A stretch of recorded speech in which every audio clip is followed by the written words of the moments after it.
번을 하나 소개하고 있습니다. 유년기에 예수님의 모습을 기록한 성경 본문이 거의 없기 때문에 오늘 본문은 매우 귀한 자료라고 할 수 있습니다. 당시 예수님의 가족은 유월절을 맞아서 예루살렘을 방문했습니다. 갈릴리 나사렛에서 살았지만 유대 율법에 따라서 절기에는 반드시 예루살렘 성전을 찾아 예배하는 것이 유대인의 의무였기 때문이죠. 특히 그해 유월절이 특별했던 이유는 예수님께서 12살이 되신 해였기 때문입니다. 당시 이스라엘의 아이들은 12살을 전후로 어른 사회로 진입했던 것으로 보입니다. 우리나라에도 청소년이라는 개념이 생긴 것이 그렇게 오래된 일이 아니죠. 아이였다가 어느 순간 어른의 몫을 감당해야 하는 존재가 되곤 했습니다. 고대 이스라엘 사회도 마찬가지로 소년의 시기가 명확히 구분되지는 않았던 것 같습니다. 지금도 유대인들은 아이들의 성인식을 아주 성대하게 치러줍니다.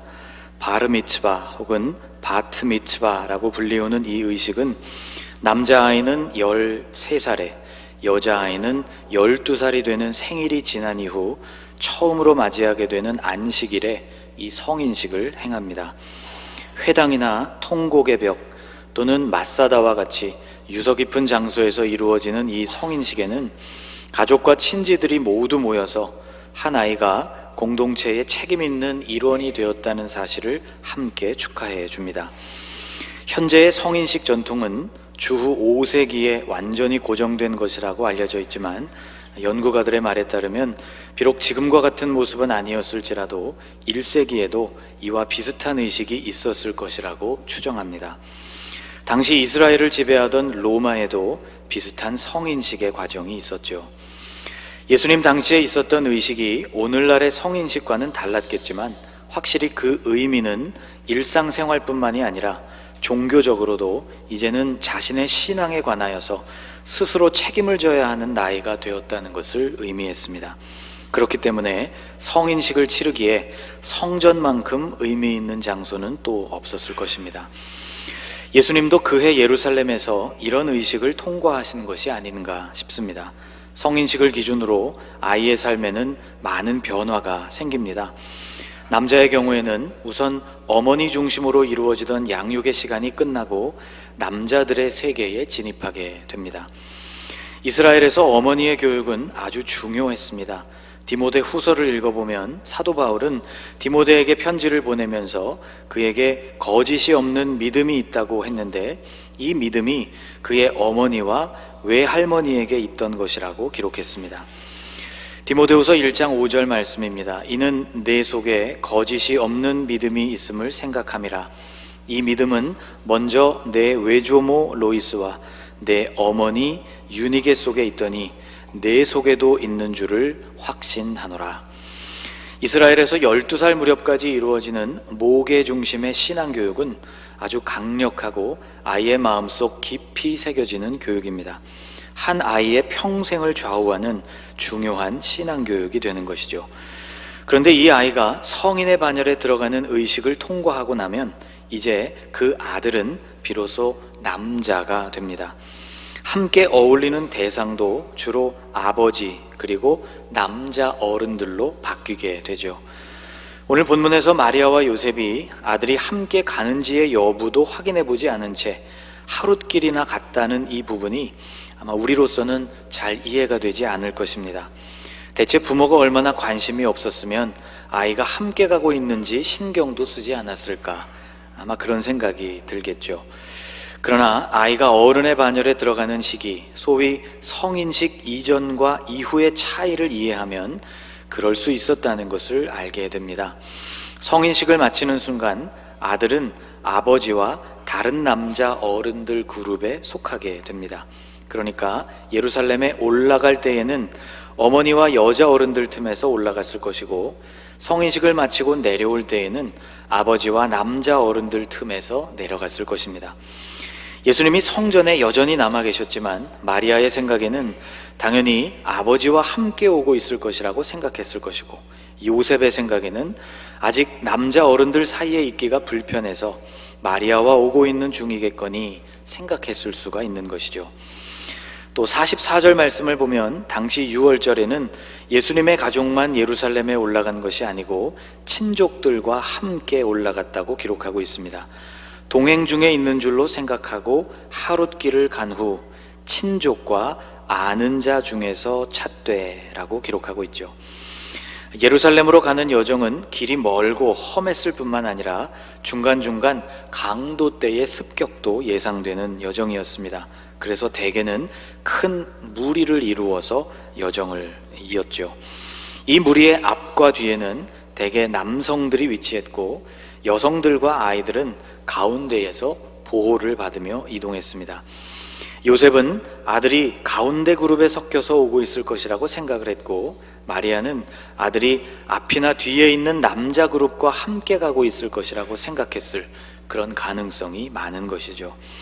아들 예수가 함께 할 만한 친족들과 이웃들도 많았기 때문에 요셉과 마리아는 크게 걱정하지 않았던 것으로 보입니다.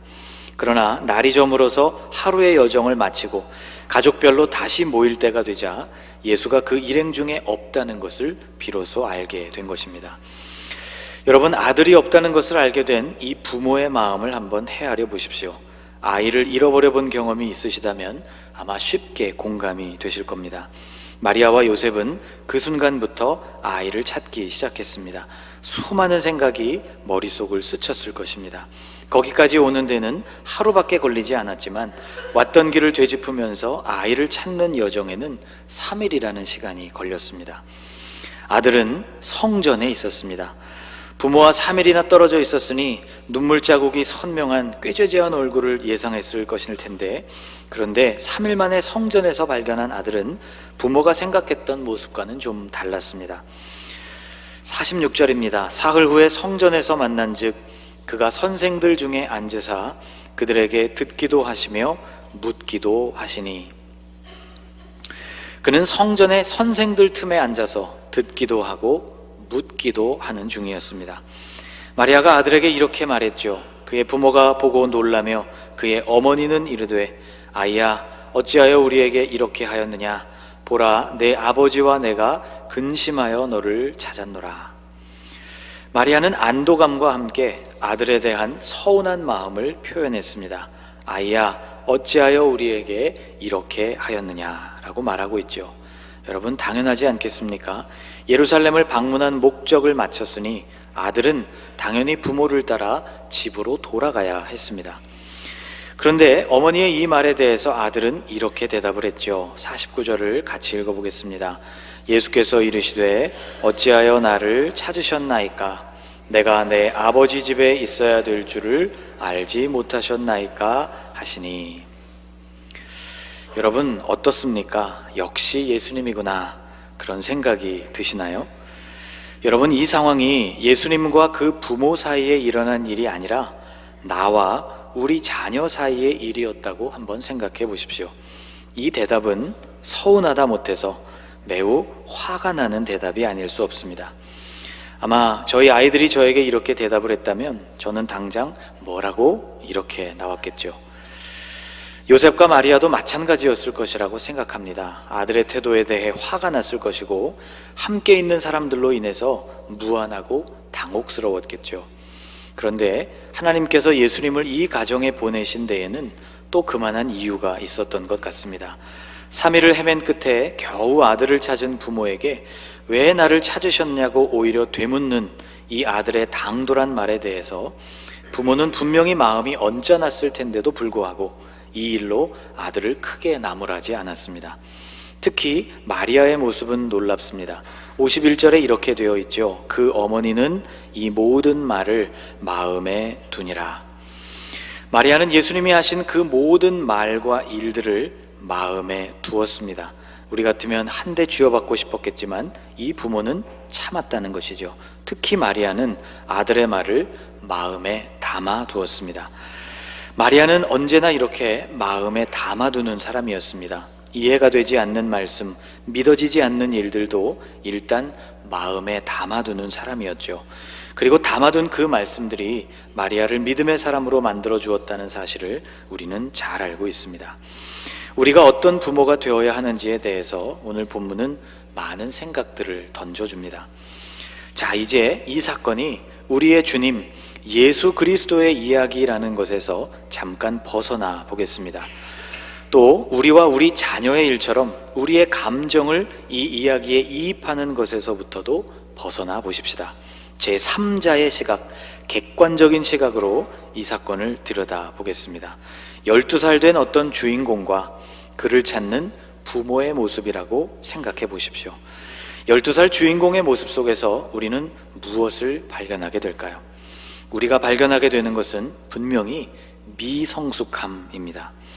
고향으로 돌아가야 하는 때에 말도 없이 성전에 남은 일, 부모는 3일이나 애타는 마음으로 아들을 찾았음에도 정작 본인은 태연하게 선생들과 대화를 나누고 있었다는 점, 드디어 자신을 찾은 부모에게 오히려 어찌하여 나를 찾으셨냐고 말하는 모습을 보면 이 12살 주인공은 분명히 철이 없었습니다. 성전에 남는 것이 100번 옳은 일이었다고 하더라도 아무런 말도 없이 부모에 대한 배려라고는 하나도 없이 이런 일을 행했으니 변명의 여지가 별로 없습니다. 진실로 주인공은 12살 된 아이였습니다. 그렇게 보면 오늘 본문 52절 말씀을 납득하기가 좀 어려워집니다. 52절이 이렇게 기록하고 있죠. 예수는 지혜와 키가 자라가며 하나님과 사람에게 더욱 사랑스러워 가시더라. 우리의 주인공께서는 사랑스러워 가셨다고 했습니다. 특히 이 말씀 안에 더욱이라는 말을 여러분 주목해 보십시오. 더욱 사랑스러워졌다는 말은 당시에도 사랑스러웠다는 뜻이죠. 그런데 여러분, 오늘 본문 어디에서 이 주인공의 사랑스러운 모습을 여러분 발견하실 수 있습니까? 본문에 나타난 이 주인공의 모습은 사랑스럽다기보다는 오히려 당돌하고 얄미워 보입니다. 선생들에게 둘러싸여 듣기도 하고 묻기도 하는 12살에 어울리지 않게 똘똘한 모습이었는지는 몰라도 부모에게는 매우 당황스러운 모습이었고, 더구나 그 부모를 대하는 태도에 있어서는 걱정했던 그들에 대한 배려가 없는 전형적인 10대의 모습이었습니다. 그런데도 어째서 성경은 이 예수님의 모습이 사랑스러우셨고 그 후로는 더욱 사랑스러우셨다고 말하고 있는 것일까요? 여러분, 한 아이가 사람에게 사랑스러운 모습으로 비치는 것은 언제일까요? 이 질문은 답하기에 별로 어려운 질문이 아닙니다. 시간이 흐르면서 키가 자라는 모습, 세월이 흘러가면서 그 지혜가 자라는 모습, 아이 같은 유치함을 점점 벗어나서 어른이 되어가는 모습이 마땅히 사랑스러운 모습일 것입니다. 52절도 바로 그것을 말하고 있죠. 예수님의 지혜와 키가 자라갔다고 했습니다. 성숙한 모습으로 성장해 갔다는 말씀이죠. 그런데 이것은 이 사건 이후의 모습이라고 볼 수 있습니다. 적어도 이 사건에서만큼은 아니었죠. 더구나 52절 말씀을 보면 하나님에게 사랑스러우셨다고 했습니다. 사람에게 사랑스러운 모습도 찾기가 어려운데 하나님께 대하여서 사랑스러우셨다면 그것은 도대체 어떤 면을 말씀하는 것일까요? 그 해답은 아마도 49절 속에 있는 것 같습니다. 여러분, 49절을 다시 한번 읽어보겠습니다. 예수께서 이르시되 어찌하여 나를 찾으셨나이까? 내가 내 아버지 집에 있어야 될 줄을 알지 못하셨나이까? 하시니. 이 맹랑하고 당돌한 발언은 요셉과 마리아에게는 전혀 이해되지 않는 말이었습니다. 그래서 50절이 이렇게 이어지죠. 그 부모가 그가 하신 말씀을 깨닫지 못하더라.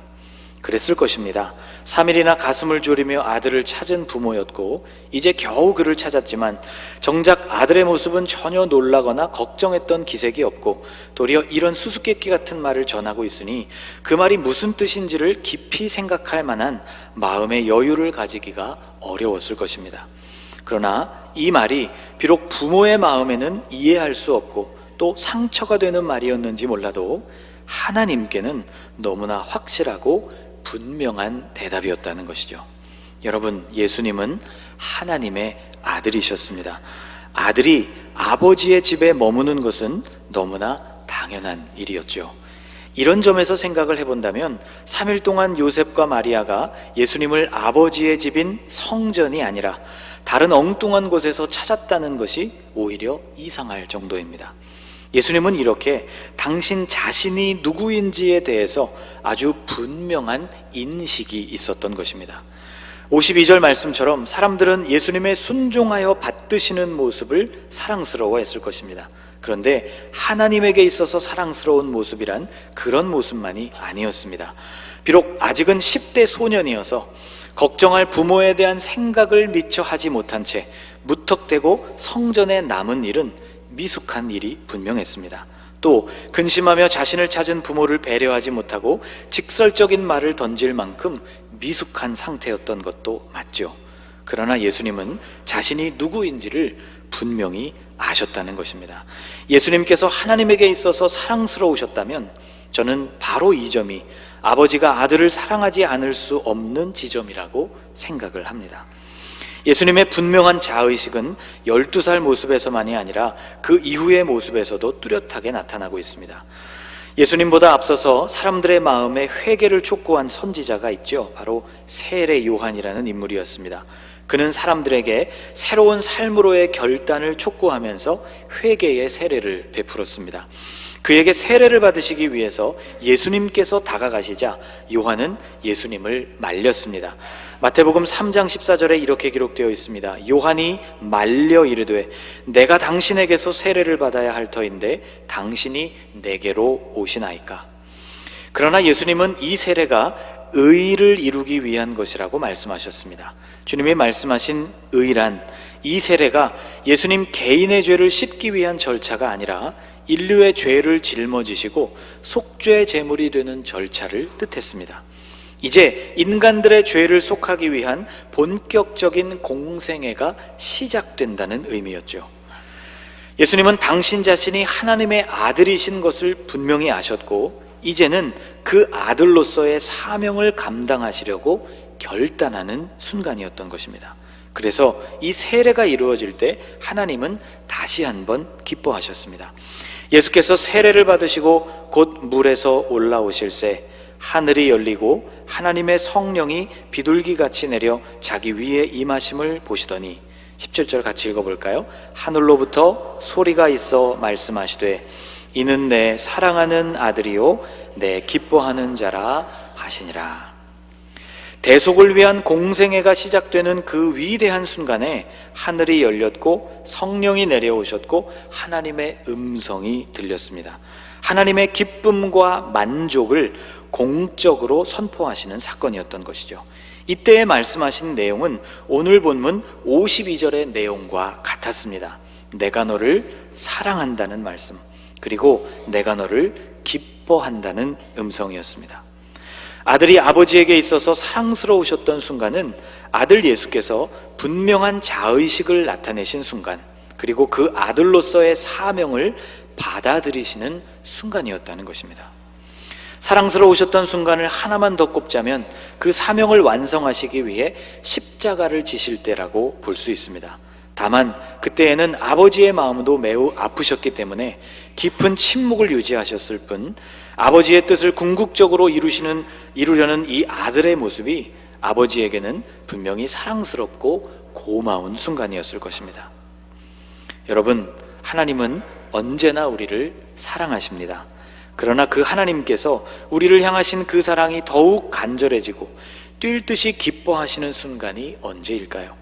오늘 우리가 묵상한 바에 의하면 그 순간은 우리가 우리 자신의 정체성을 분명하게 깨닫고 고백하는 순간입니다.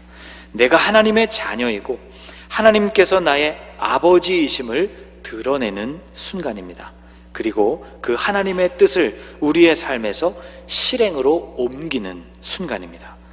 나에게 주시는 사명을 받아들이는 순명의 시간, 그리고 그것을 이루기 위해서 실제로 발걸음을 내딛는 순종의 순간을 우리 하나님은 기뻐하신다는 것입니다.